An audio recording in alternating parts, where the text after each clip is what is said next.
Before you begin, remove the hinge cover, the stand,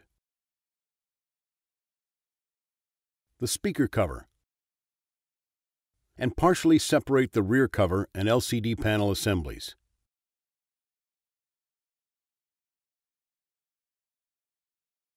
Remove the fan and the heatsink.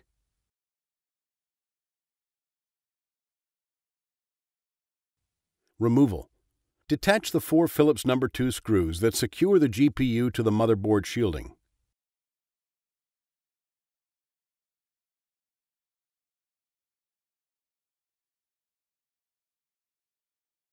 Tip up the edge of the GPU and pull it out of its motherboard socket.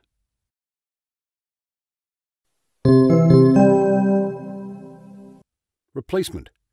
Align the notch in the GPU board over its socket key and insert it into its socket at a 30-degree angle.